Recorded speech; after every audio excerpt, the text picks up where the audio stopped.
जय श्री कृष्ण। आप सभी को चैत्र मास कृष्ण पक्ष पापमोचनी एकादशी की ढेरों शुभकामनाएं। प्रिय दर्शकों, आज के इस वीडियो में हम बात करेंगे कि पापमोचनी एकादशी कब है, पापमोचनी एकादशी का व्रत कब किया जाएगा, चैत्र कृष्ण एकादशी का व्रत क्यों अनिवार्य है या क्यों करना चाहिए, क्या इसका महत्व है, क्या इसे प्राप्त होता है, क्या इस एकादशी के व्रत की विधि है, क्या इसके नियम है, कैसे यह व्रत किया जाना चाहिए, क्या इस व्रत में खाया जाता है, क्या नहीं खाना चाहिए, बताएंगे के लिए शुभ समय क्या रहेगा और यह भी बताएंगे कि इस एकादशी के साथ कौन सा अशुभ योग बन रहा है जिसकी गलती बहुत सारे लोग कर देते हैं और वो निश्चित रूप से पाप के भागीदार होते हैं क्योंकि लोगों को जानकारी ही नहीं है कि इस अशुभ योग में व्रत नहीं किया जाता और अगर आपने उसमें किया तो निश्चित रूप से व्रत का अशुभ फल तो छोड़िए, अशुभ फल प्राप्त होता है। बताएंगे कि शास्त्रों में क्या लिखा है इसके विषय में, इस प्रकार से संपूर्ण शास्त्रीय जानकारी आने वाली एकादशी के विषय में आपको प्रदान की जाएगी।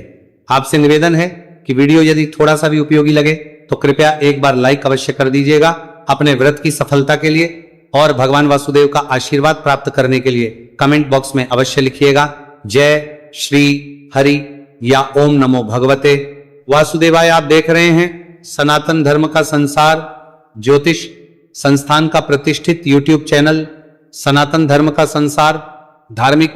हम यहां सभी व्रत और त्योहारों की सही शास्त्रीय जानकारी प्रदान करते हैं। ज्योतिष शास्त्र और के आधार पर आपको बताते हैं कि कौन सी तिथि कब है, व्रत आदि कब करना है, क्या विधि है, क्या नियम है और क्या गलती नहीं करनी है। यदि आप सभी व्रत और त्योहारों की सही शास्त्रीय जानकारी पाते रहना चाहते हैं तो कृपया चैनल को सब्सक्राइब कीजिए और बेल आइकॉन को प्रेस कीजिए। प्रिय दर्शकों, आइए बात करते हैं आने वाली एकादशी की। प्रिय दर्शकों, चैत्र मास के कृष्ण पक्ष की एकादशी जिसे पाप मोचिनी एकादशी कहते हैं, यह एकादशी पाप का मोचन करने वाली है, अर्थात पाप का नाश करने वाली है। पाप किसी भी प्रकार का क्यों ना हो, पाप बड़े से बड़ा क्यों ना हो, सभी पापों का नाश ये एकादशी क्षण भर में ही कर देती है। भगवान श्री कृष्ण स्वयं महाराज युधिष्ठिर को कहते हैं कि जो इस एकादशी का व्रत करता है उसके पाप उसी प्रकार से नष्ट हो जाते हैं जैसे मंजुभूषा पाप और श्राप इस एकादशी के व्रत के पुण्य फल से नष्ट हो गए थे। मंजुघोषा नाम की एक अप्सरा थी, वो एक रस्सी पर मोहित हो गई, रस्सी की तपस्या को भंग किया, रस्सी ने उसे कठोर श्राप दिया। लेकिन जब मंजू घोषा ने इस एकादशी का व्रत किया तो इस एकादशी के व्रत के प्रभाव से, पुण्य फल से वह श्राप पल भर में ही नष्ट हो गया और वह सभी पापों से मुक्त हो गई। इस एकादशी का अधिक प्रभाव है। यह एकादशी सभी के करने के योग्य है, अर्थात सभी को करनी चाहिए, चाहे वो बड़ा हो, नौजवान हो, महिला हो, पुरुष हो, सबके करने योग्य है। अब प्रश्न उठता है कि इस एकादशी का व्रत करना कैसे चाहिए। प्रिय दर्शकों, आप में से बहुत से दर्शक जो पहले से हमें जानते हैं, पता होगा कि एकादशी का जो व्रत है वो एक दिन का व्रत नहीं होता, ये एक त्रिदिवसीय विधान होता है, अर्थात 3 दिन के नियम होते हैं। इसमें 3 दिन का विधान होता है जिसमें प्रथम दिन पे कुछ नियम आरंभ होते हैं, दूसरे दिन पर व्रत रखा जाता है और तृतीय दिवस पर पालन किया जाता है। प्रथम दिवस जो है तिथि का दिवस होता है, जिस दिन सूर्य का उदय दशमी तिथि में हुआ होता है उसके अगले दिन व्रत किया जाता है और उसके अगले दिन व्रत का पालन किया जाता है। जानते हैं कि दशमी तिथि के नियम क्या है, अर्थात व्रत के एक दिन पूर्व के नियम क्या रहेंगे, उसके बाद व्रत की विधि और उसके बाद फिर हम बताएंगे कि एकादशी का व्रत करना कब है, पूजन आदि का समय क्या रहेगा। तो प्रिय दर्शकों, दशमी तिथि को कुछ वस्तुओं का त्याग कहा जाता है, कुछ कार्यों को करने की मनाही होती है और कुछ कार्य ऐसे होते हैं जो उस दिन आपको अवश्य करने चाहिए। सबसे पहले जानते हैं दशमी तिथि को किन वस्तुओं का त्याग कहा गया है। दशमी तिथि को अर्थात व्रत के एक दिन पूर्व आपको मसूर की दाल नहीं खानी चाहिए, क्योंकि व्रत के एक दिन पूर्व तो अन्न खाया जाता है पर उस अन्न में, भोजन में किसी भी प्रकार से, किसी भी रूप में मसूर की दाल का प्रयोग नहीं करना चाहिए। एकादशी के अनुष्ठान में शहद का प्रयोग वर्जित है। दशमी तिथि, एकादशी और द्वादशी पारण वाले दिन भी शहद प्रयोग नहीं करना चाहिए। यहां तक कि भगवान नारायण को जो पंचामृत आप चढ़ाएंगे, पंचामृत से जब स्नान कराएंगे तो वह पंचामृत शहद के बिना ही बना होगा, उसमें भी शहद नहीं मिला होगा। आगे बताएंगे आपको कि शहद के स्थान पर किस वस्तु को मिलाना है और कैसे बनेगा पंचामृत। तो पंचामृत का त्याग करना है। जो महिलाएं, पुरुष, माताएं बहनें लहसुन प्याज आदि खाते हैं और एकादशी का व्रत भी करते हैं, तो उन्हें लहसुन प्याज आदि का त्याग व्रत के एक दिन पूर्व ही कर देना चाहिए। ऐसा नहीं कि आज खूब खाए लहसुन प्याज और कल व्रत कर ले, यह सर्वथा अनुचित कहा गया है। कुछ लोग ऐसे भी होते हैं जो मदिरा पान करते हैं और मांसाहार भी करते हैं, परंतु एकादशी का व्रत भी करते हैं, तो ऐसे लोगों को एक दिन पूर्व ही ये सभी त्याग कर देना चाहिए। अर्थात ना तो मदिरा पान करने चाहिए, ना ही मांसाहार करना चाहिए। चने के साग को खाने की मनाही कही गई है। चने का साग भी व्रत के एक दिन पूर्व नहीं खाना चाहिए। अब बताते हैं कौन से कार्य हैं जो आपको अवश्य कर लेने चाहिए। व्रत के एक दिन पूर्व ही अर्थात दशमी तिथि को ही आपने अपना सर धो लेना चाहिए, बाल धो लेने चाहिए, क्योंकि महिलाओं के लिए एकादशी और द्वादशी दोनों ही दिन बाल धोना मना कहा गया है। अगर शास्त्रीय जानेंगे तो शास्त्रीय नियम कहते हैं कि एकादशी के दिन और द्वादशी के दिन भी दोनों ही दिन आपको सर नहीं धोना चाहिए, बाल नहीं धोने चाहिए। अतः बाल आपको एक दिन पूर्व धो लेने चाहिए, ब्रह्मचर्य धारण कर लेना चाहिए, क्योंकि एकादशी के व्रत में, ये तो सभी व्रतों में ब्रह्मचर्य एक अनिवार्य नियम है, इसका पालन सदा करना चाहिए। इसी प्रकार से एकादशी के नियम में विशेष रूप से इस नियम का ध्यान रखना चाहिए कि अगर आप एकादशी व्रत करते हैं तो ब्रह्मचर्य का पूर्ण रूप से पालन करें, दशमी को धारण करें और पारण तक को इस नियम को पालन करना आवश्यक है। तुलसी पत्र आदि भी आपको दशमी तिथि को ही तोड़ के रख लेना चाहिए, क्योंकि एकादशी और द्वादशी दोनों ही दिन तुलसी पत्र तोड़ना मना होता है। इस प्रकार से इन नियमों का आपको पालन करना है। शास्त्र कहते हैं कि एकादशी के दिन दोपहर के बाद अन्न नहीं खाना चाहिए, अर्थात केवल एक वक्त का अन्न ही खाने के लिए कहा गया है। आप अगर इस नियम का पालन कर पाए तो बहुत उत्तम है। बाकी आपकी क्षमता कैसी है, शारीरिक क्षमता क्या है, किसी की दवाई गोली कुछ चल रही नहीं चल रही है, उसके अनुसार आप अपना निर्णय कर सकते हैं। एकादशी वाले दिन आपको सुबह सूर्योदय से पहले उठना चाहिए। उठने के बाद स्नान आदि कीजिए, स्वच्छ वस्त्र धारण कीजिए। स्वच्छ वस्त्र धारण करके सूर्य देव को जल दीजिए, माता तुलसी को जल दीजिए। एकादशी के दिन तुलसी पूजन की कोई मनाही नहीं है, तुलसी पूजन करना चाहिए, कल्याणकारी है। पत्ते नहीं तोड़ने चाहिए, जल आदि दे सकते हैं। यहां तक कि जल आदि देने की मनाही तो रविवार को भी नहीं कही गई है, तुलसी में रविवार को भी जल दिया जा सकता है। पर इस चीज ध्यान रखें कि गलती से भी कोई पत्ता ना टूट जाए। इसके बाद आपको अपने एकादशी का व्रत पूजन करने के लिए संकल्प करते हुए पूजन करना चाहिए, और पूजन करने के बाद आपको पितृ के निमित्त तर्पण अवश्य करना चाहिए। गीता के 7वें अध्याय का श्रवण करना चाहिए और फिर विधि विधान से जल तर्पण करके उसका पुण्य अपने पितरों को अर्पित करना चाहिए। इसकी विधि में आगे बताऊंगा। आप पहले जान लेते हैं कि आपने पूजा कैसे करनी है। तो सारी सामग्री एक बार नोट कीजिए कि सामग्री आपको क्या क्या चाहिए पूजा के लिए। आपके भगवान नारायण का कोई चित्र या प्रतिमा होनी चाहिए, स्वरूप कोई भी हो। आप भगवान नारायण के किसी भी स्वरूप की पूजा कर सकते हैं, चाहे शालिग्राम भगवान हो, चाहे लड्डू गोपाल भगवान हो, या नारायण स्वरूप हो, या विष्णु भगवान की कोई प्रतिमा तस्वीर हो। उनको स्थापित करने के लिए चौकी की आवश्यकता होगी। चौकी पर बिछाने के लिए पीले या लाल वस्त्र की आवश्यकता होगी। इसके अतिरिक्त भगवान को अर्पित करने के लिए रोली, मौली, पान, सुपारी, पान के 2 पत्ते लेके आने चाहिए। और अगर आज एक और एक पारण के लिए अलग लेके आते हैं तो और उत्तम है। लौंग, इलायची, धूप, दीप और नैवेद्य। नैवेद्य के रूप में आप फल ले सकते हैं, मिठाई ले सकते हैं, और अगर ना मिले ये सब तो आप मिश्री ले सकते हैं या भगवान को बताशे भी चढ़ा सकते हैं। इत्र लेना है, जनेऊ लेनी है, 2 जनेऊ की आवश्यकता होगी। एक व्रत वाले दिन पूजन करेंगे उसमें, और एक पारण वाले दिन पूजन करेंगे उसमें। गंगा जल होना चाहिए, घर में अवश्य आपके पास होगा, अन्यथा आप बाजार से लीजिएगा। पुष्प, पुष्प की माला, ये सभी सामग्री आप एकत्र कीजिएगा। 1 लोटा तांबे का लीजिएगा, उसको अच्छे से मान लीजिए। पहले उसमें थोड़ा गंगा जल भरिए, फिर शुद्ध जल भरिए। जो आपका स्थल है जहां बैठ के आप पूजन करते हैं ना, वहां पे आसन लगा के बैठ जाइए। सारी सामग्री को वहां पर रखिए। हम पहले सामग्री का शुद्धिकरण करेंगे, स्थान का पवित्रीकरण करेंगे। उसके बाद हम भगवान की स्थापना करते हुए, संकल्प करते हुए पूजन के लिए आगे बढ़ेंगे। जो लोटे में जल भरा है उस जल के छींटे दीजिए, पुष्प के माध्यम से, फूल के माध्यम से। कहां पे? उस स्थान पर जहां बैठ के पूजा कर रहे हैं, और जहां पे आपने सामान रखा है उस सामान पर। क्योंकि ये जो पूजा की सामग्री है आप तक आते आते न जाने किस किस के हाथ से निकली है, कौन किस अवस्था में था, तो भगवान को करने के पहले इसका शुद्धिकरण आवश्यक है। ओम अपवित्र पवित्रो व सर्वावस्था गतोपि वा। यह स्मृत पुंडरीकाक्षम सबाह्याभ्यंतर शुचिय। इस प्रकार से आपने जल छींटे दे के स्थान को शुद्ध किया, सामग्री को पवित्र किया।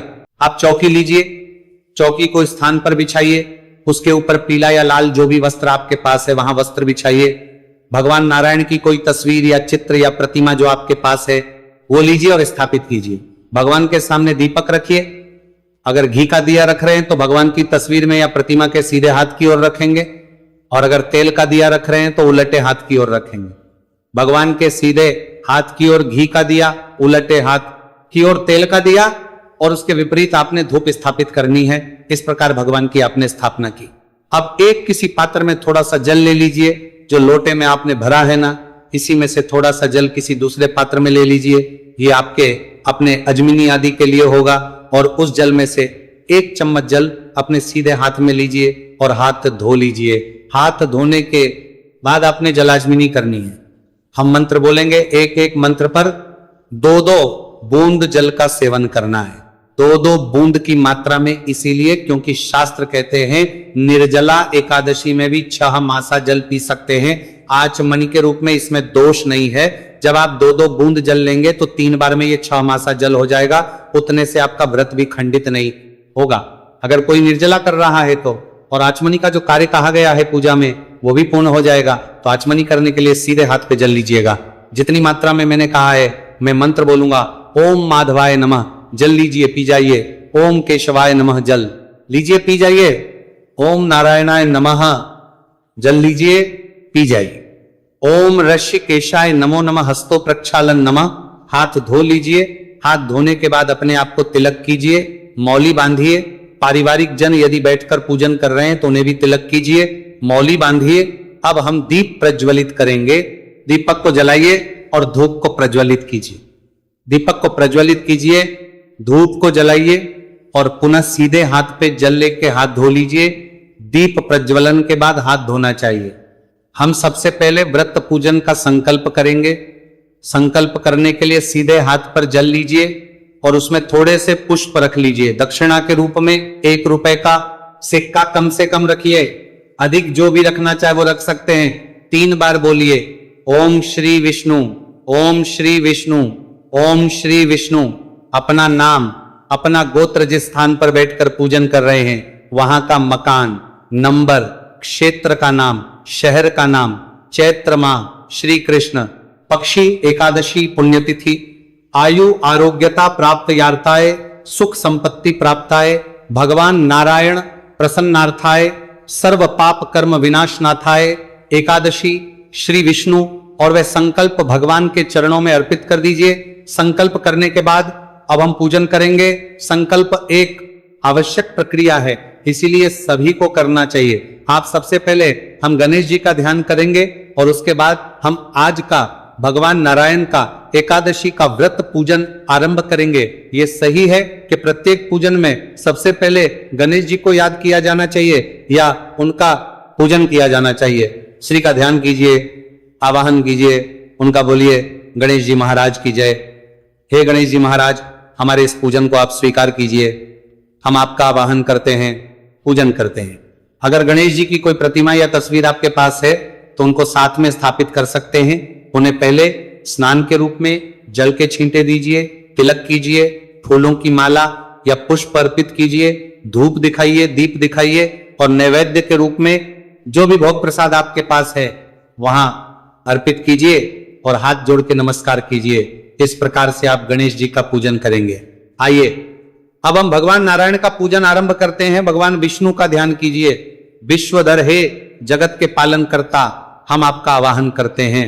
आप यहां विराजमान हो और हमारा पूजन स्वीकार करें। हाथ में 5 पुष्प लीजिए और भगवान को इस भाव से कि यहां भगवान को आसन दे रहे हैं कि प्रभु ये पुष्प हम आपको आसन के रूप में अर्पित कर रहे हैं, इन्हें आप स्वीकार करें और इस पर विराजमान हो। इस प्रकार से पुष्प अर्पित कीजिए। दीपक जो आपने रखा है उस पर ध्यान दीजिएगा कि दीपक को सदा आसन देना चाहिए, अर्थात दीपक के नीचे पुष्प आदि कुछ रखने के बाद ही दीपक को विराजमान करना है। सीधा ऐसे ही दीपक को नहीं रखा जाता है। भगवान को आसन दिया आपने, आसन देने के बाद भगवान को पद्यार्घ्याजमिनी अर्पित करेंगे तो भगवान की जो तस्वीर या प्रतिमा है ना, उनके सामने एक कटोरी या पात्र रख दीजिए उसमें आप जल आदि पूजा की सामग्री अर्पित करेंगे तो इधर उधर फैलेगा नहीं। सबसे पहले भगवान को अर्पित करेंगे, एक एक चम्मच जल अर्पित कीजिए। जैसे जैसे मैं बोलूं, ओम नमः शिवाय नमः चंद्राय नमो नमः पाप मोचन एकादशी व्रत पूजन अंतर्गत भगवान श्री हरि विष्णु निमित्त अर्थात पद के रूप में एक चम्मच जल अर्पित कीजिए। अगर प्रतिमा है तो प्रतिमा के पैरों पर जल अर्पित कीजिए।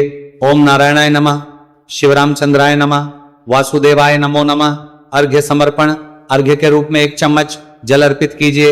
ओम के रूप में एक चम्मच जल अर्पित कीजिए। कराने के बाद अब आप भगवान को स्नान के लिए जल अर्पित करेंगे। अगर प्रतिमा है तो स्नान कराइए जल से, और अगर तस्वीर है तो पुष्प के माध्यम से जल के छींटे दीजिए, स्नान कराइए। भगवान को स्नान कराने के बाद पंचामृत से स्नान कराएंगे।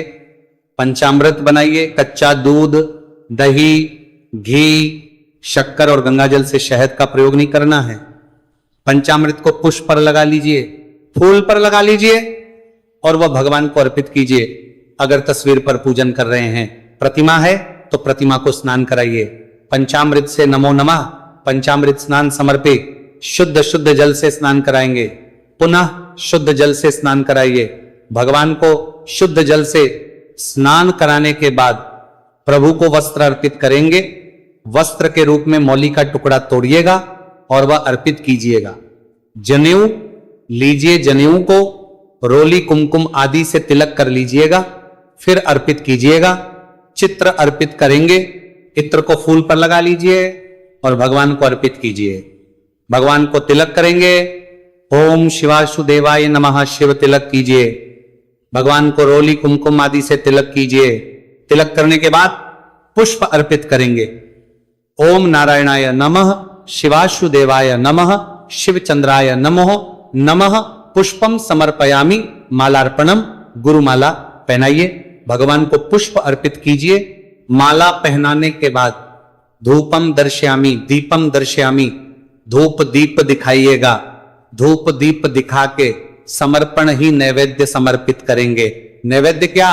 नैवेद्य के रूप में आपके पास जो भी फल, मिठाई, मिश्रिया, बताशा जो भी कुछ है वो भगवान को चढ़ाइए। एक चम्मच जल लेके अर्पित कर दीजिए। पान का पत्ता लीजिए, उस पे 2 लौंग 2 इलायची और सुपारी रखिए और वहां अर्पित कीजिए। जो भी दक्षिणा अर्पित करना चाहते हैं आप वह दक्षिणा लीजिए। हाथ जोड़ के नमस्कार कीजिए। इस प्रकार से आपने पूजन किया। पूजन के बाद अब आप कथा श्रवण कीजिए, विष्णु शास्त्र नाम का श्रवण कीजिए और फिर आरती कीजिए। ये तीनों ही चीजें मैं आपके ही वीडियो में अपलोड करता हूं प्रत्येक एकादशी पर। इस बार भी आपको एकादशी की कथा, विष्णु शास्त्र, नाम और आरती एक ही वीडियो में मिलेगी, तो आप उसका लाभ लीजिएगा। आरती आदि करने के बाद नियमानुसार दिन को व्यतीत कीजिए। ब्रह्मचर्य का पालन करना, किसी का अहित नहीं करना, किसी के प्रति वैर भाव नहीं रखना, किसी को अपशब्दों का प्रयोग नहीं करना। शांतचित रहते हुए दिन को व्यतीत कीजिए। सायंकाल को कीर्तन की बड़ी महिमा है, कीर्तन कीजिएगा। भगवान नारायण ने कहा है कि यदि आप नाच गा के कीर्तन ना कर सके तो इन स्तोत्र पाठ आदि को पढ़ के या सुन के कीर्तन का लाभ लीजिए, तो उसको सुनिएगा। रात्रि काल को जागरण की बड़ी महिमा है, जागरण अवश्य करना चाहिए। यदि आपने व्रत किया है तो कितने बजे तक पूरी रात्रि का जागरण कहा गया है? अगर पूरी रात्रि जो ना कर पाए तो 2 बजे तक तो अवश्य करें। जागरण में आप इन्हीं पाठ, स्तोत्र आदि का श्रवण करते हुए जागरण करें। जागरण का मतलब ये नहीं कि टीवी देख रहे जागरण कर रहे हैं। ये स्तोत्र पाठ या भगवान का ध्यान करते हुए ही आपको जागरण करना है। आहार के रूप में केवल फल और दूध का ही सेवन करना चाहिए। अन्नपूर्णता वर्जित है। नमक मिर्च आदि का सेवन नहीं करना चाहिए। जितना हो सके अगर आप फल आहार का व्रत करते हैं तो उत्तम रहेगा, और व्रत के अगले दिन इसका पारण करना चाहिए। पारण जो है सूर्योदय के बाद होता है। सूर्योदय के बाद द्वादशी तिथि के हरिवासन के समय के व्यतीत हो जाने के बाद आपको व्रत पारण करना चाहिए। इस प्रकार से आपको यह व्रत करना है। पूजन करने के बाद ब्राह्मण को दान दक्षिणा आदि देने के बाद आप अपने व्रत को खोल सकते हैं। पारण की विधि में अलग से आपको बताऊंगा, जिसमें मंत्र सहित पूजन विधि भी बताऊंगा और नियम भी बताऊंगा कि कैसे आपको पारण करना है। तो वह पारण का वीडियो अवश्य देखिएगा। अब बात करें कि व्रत कब करना है और कौन सा अशुभ योग बन रहा है। प्रिय दर्शकों, एकादशी तिथि शुरू हो रही है 14 मार्च को सुबह 8:10 पर और 15 मार्च को यह 10:15 बजे समाप्त हो जाएगी। ऐसे में उदया तिथि मान के अनुसार एकादशी रहेगी 15 मार्च की, परंतु गलती क्या करेंगे कि 14 मार्च को, क्योंकि सुबह से एकादशी है 8:15 बजे से, तो बहुत से लोग हो सकता है कि उसी दिन एकादशी का व्रत करें, और यही सबसे बड़ा पाप होगा, यही सबसे बड़ी गलती होगी। अगर ऐसा किया तो भगवान शंकर स्वयं माता पार्वती को गौरी शंकर संवाद में कहते हैं कि हे पार्वती, जो दशमी वेदा एकादशी करते हैं वो अपने लिए नरक की कामना करते हैं, ये नरकगामी है। अगर नरकगामी बनना है तो ही 14 तारीख को व्रत करें। और मैं आपसे अनुग्रह करूंगा कि जितना हो सके इस वीडियो को लोगों तक पहुंचाएं, क्योंकि लोगों को इस बारे में जानकारी नहीं है कि दशमी वेदा नहीं करनी चाहिए। इसके बारे में अनेकों पुराणों में वर्णन है, पद्म पुराण में वर्णन आता है, नारद पुराण में वर्णन आता है, भविष्य पुराण में वर्णन आता है, गौरी शंकर संवाद का मैंने यहां उदाहरण दिया। सभी जगह त्याज कहा गया है कि दशमी विधा एकादशी भूल के भी नहीं करनी चाहिए, और 14 तारीख को, क्योंकि सूर्य का उदाहरण दशमी में है, इसीलिए ये दशमी विधा एकादशी होगी, तो 14 को व्रत नहीं करेंगे। व्रत आप करेंगे 15 तारीख को, तभी आपका व्रत जो है कल्याणकारी है और उत्तम रहेगा। पूजा की अगर हम बात करें तो आप सुबह के घंटे छोड़ के पूजन करते हैं तो उत्तम मुहूर्त है, क्योंकि 2 चौघड़ियां उत्तम है, और पारण जो है वो 16 तारीख को सूर्योदय के बाद किया जा सकता है। यह है जानकारी एकादशी के विषय में। कुछ और प्रश्न रह गए हो तो आप कमेंट बॉक्स में लिख के पूछ लीजिएगा। चैनल पर नए हैं तो सब्सक्राइब करते जाइएगा, और जितना हो सके इसे शेयर कीजिए, जिससे कि अधिक से अधिक लोग इसका लाभ ले सके। भगवान सब पर कृपा करें। हरे कृष्ण।